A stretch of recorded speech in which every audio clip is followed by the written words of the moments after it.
Hello everyone and welcome back to the Indian act segment of Lakshyaved IAS. आज हम एक बहुत इंपॉर्टेंट चीज पे बात करने वाले हैं जो है UCC. You can see here UCC. UCC is what? Uniform civil code. I write it for you. Uniform civil code. तो हमें इसमें जानना पड़ेगा कि यूसीसी के अंडर आता क्या है। अगर आपने गौर किया होगा तो कल जो हमने मंडे को आपको जो न्यूज़ दिया था, news article was also based on UCC. फिलहाल के लिए बहुत ट्रेंडी चीज़ें हो रही है UCC related, that is why we are learning UCC today.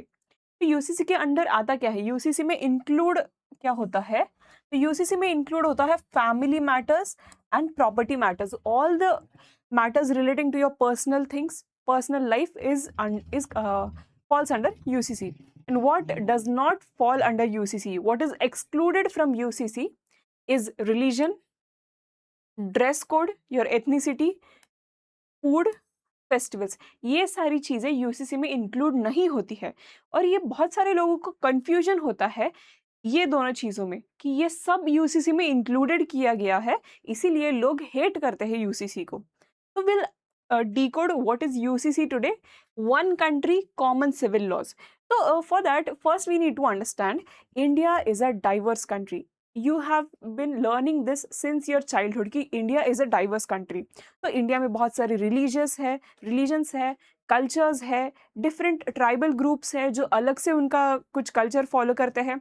इसके साथ फिर हम कॉमन सिविल लॉ कैसे लाएंगे इंडिया में, तो ये आज हम पढ़ेंगे। So let's decode the acronym first. What is UCC? Uniform. I told you U is for uniform. That means common or similar. Uniform is basically common and similar to everybody. You wear the uniform every day to the school. That is uniform for everybody. That is common for everybody. After that comes civil. Civil means matters related to people and families. Civilians, आपने ये word सुना होगा कि civil mean करता है matters related to people and family, that is personal matters, as I told you before. All the personal matters fall under UCC. After that, what do you mean by code? Code is nothing but the collection of laws. Collection of all the laws is basically the code. UCC, Uniform Civil Code. नीचे हमने ये दिया है uniform civil code, common civil laws for all citizens regardless of the religion. आप कोई भी religion को belong करते हो, Hinduism, Islam, Christianism, does not matter, UCC सबके लिए सेम रहेगा। After that, let's see what are the boundaries of this code. So basically we need to understand what UCC deals with. What are the matters that fall under UCC?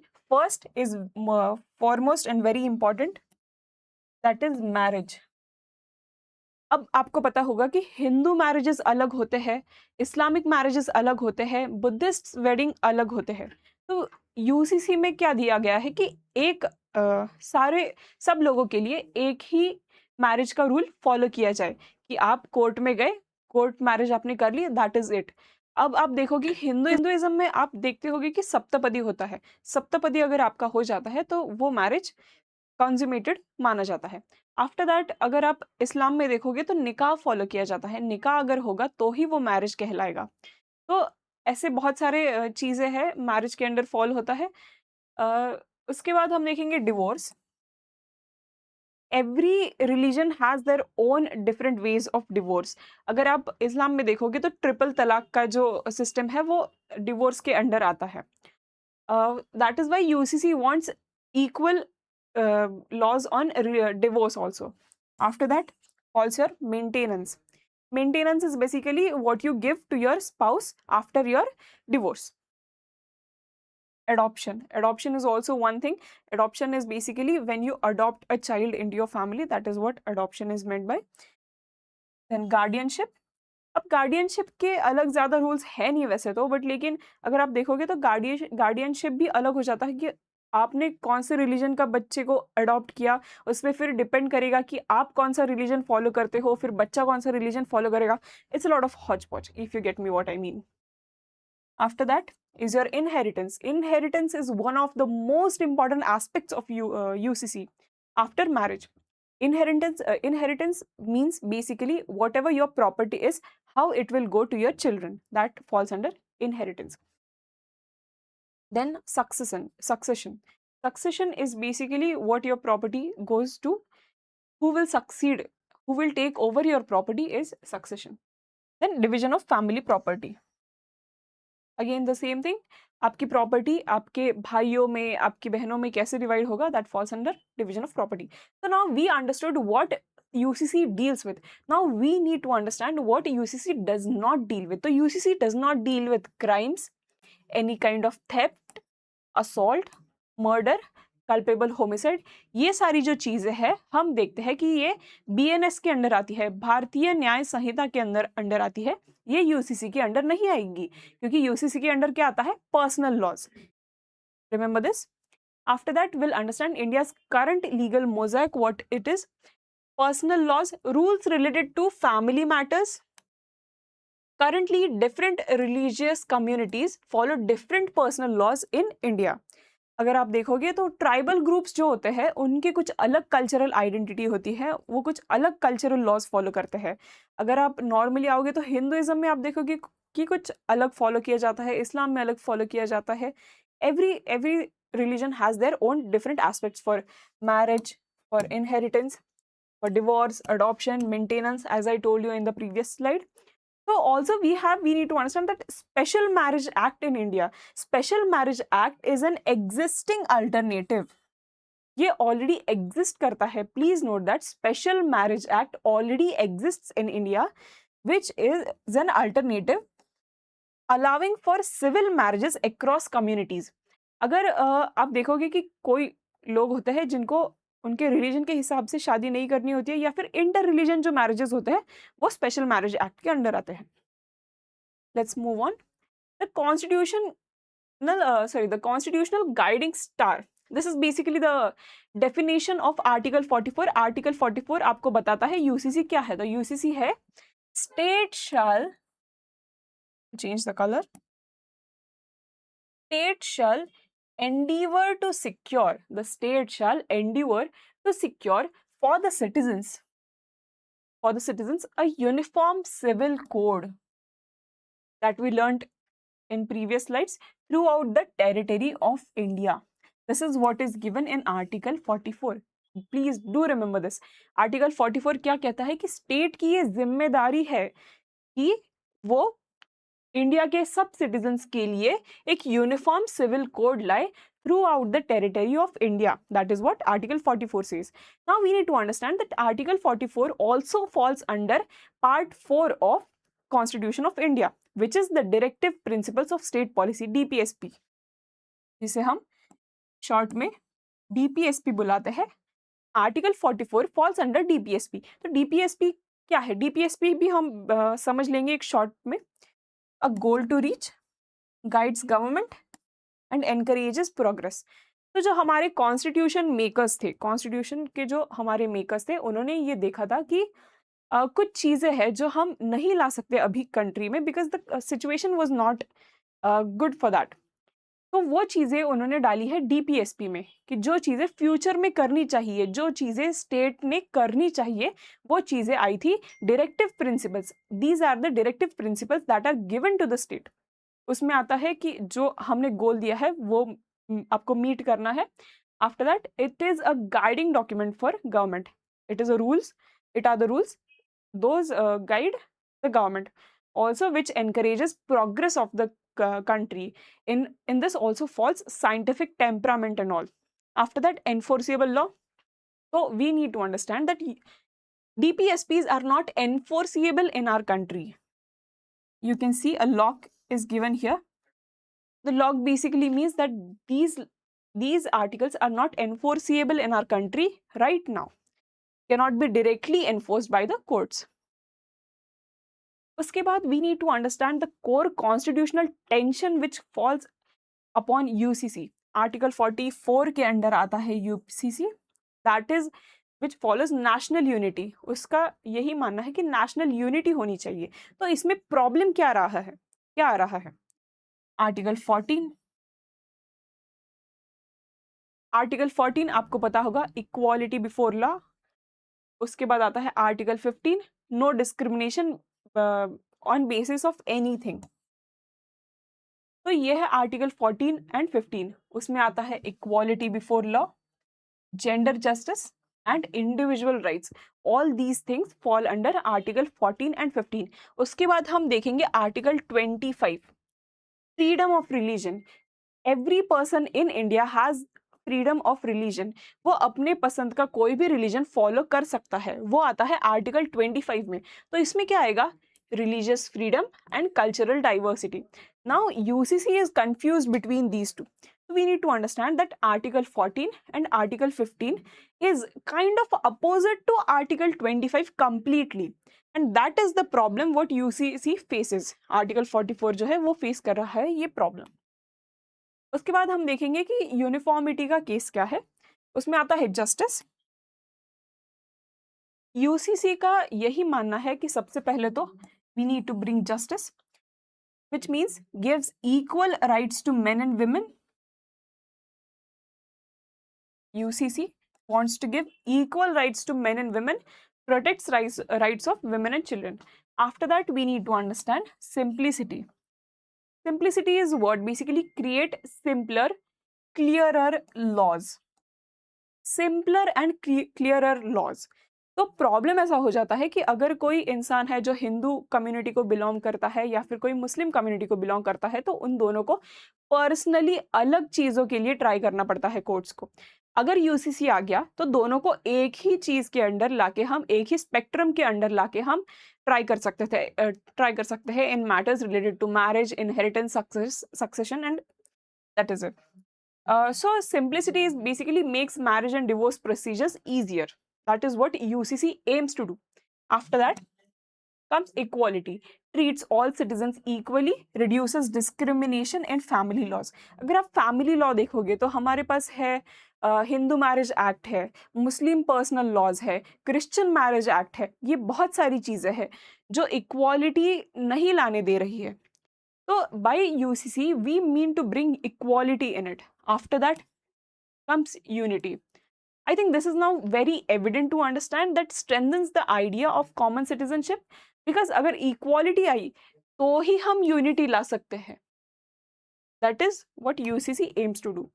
After that, we need to understand what are the challenges to UCC, what people criticize it by. So first thing is tradition.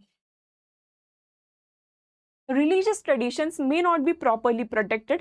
India's cultural diversity may be ignored. ऐसा हो सकता है, ये critics ने कहा है कि India की जो cultural diversity है या फिर religious traditions जो है वो अच्छे से protect नहीं होंगे अगर UCC आया तो. This is what is one of the concern of critics. After that, what are the nuances? One common law may not suit every community. Please note this. One common law may not suit every community. Tribal and customary practices may be affected. तो मैंने आपको पहले भी बोला कि जो tribes है, tribes कुछ अपना अलग से ट्रेडिशंस फॉलो करते हैं. अगर कॉमन लॉ आया तो उनके जो कस्टमरी प्रैक्टिसेस है, ट्राइबल प्रैक्टिसेस है, वो उनको बंद करना पड़ेगा. और ये बहुत सारे कम्युनिटीज़ को अच्छा नहीं लग रहा है सोच के. After that the problem is of implementation.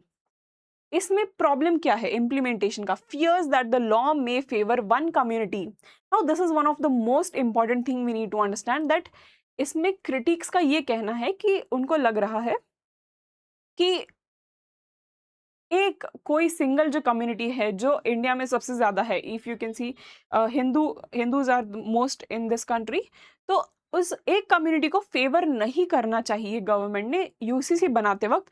That is one of the fears what the critics have, concerns over people and not being properly consulted.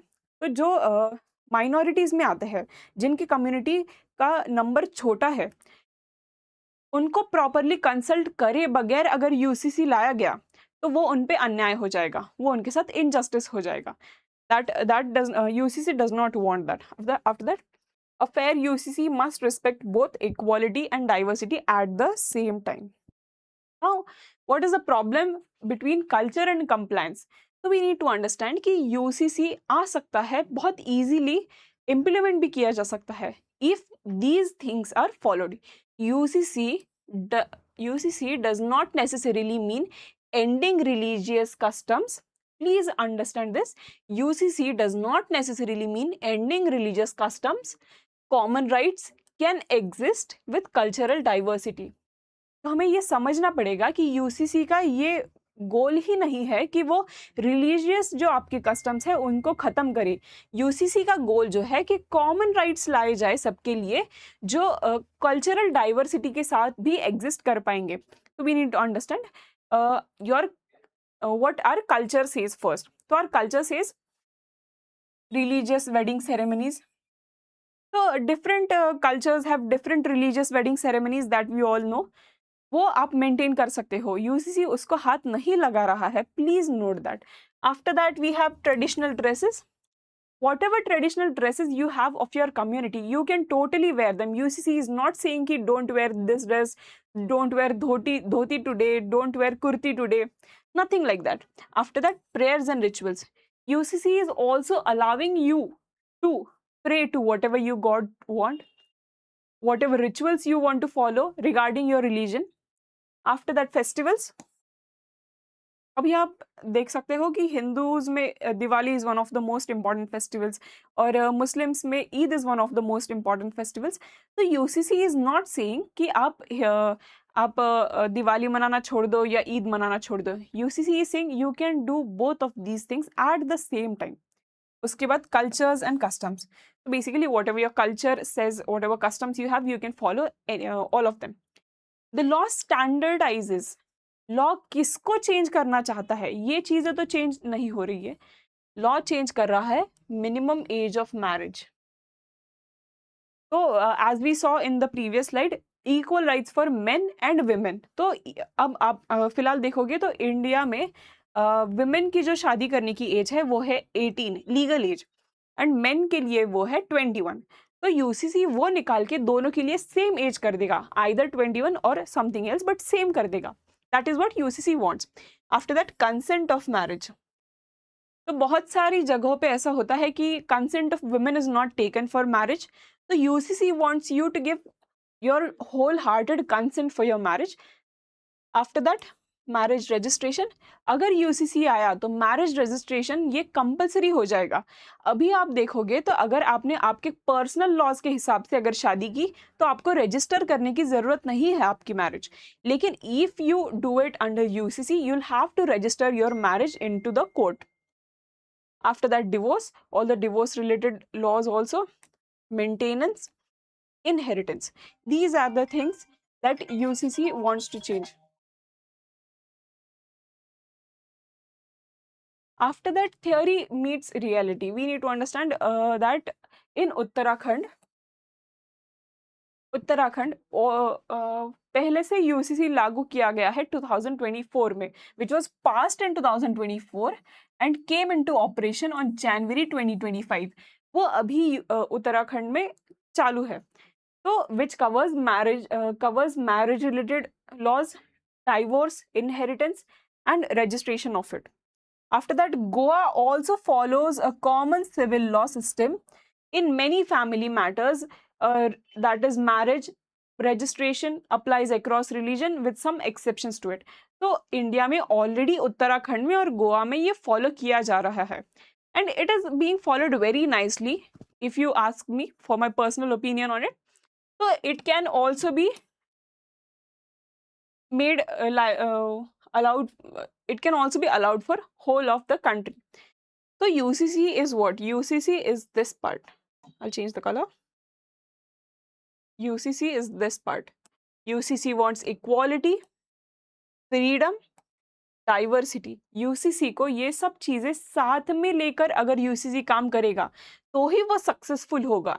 A successful UCC must protect equality, freedom and diversity together. अगर UCC आपको लाना है, government को अगर UCC लाना है India में, तो उनको इक्वालिटी, फ्रीडम एंड डाइवर्सिटी ये सब चीज़ों पे ध्यान रख के उनको साथ में लेकर एक सक्सेसफुल यूसीसी बनाना पड़ेगा. I hope you liked this video and enjoyed it. If you have any doubts or queries, you can ask me in the comment section. Thank you.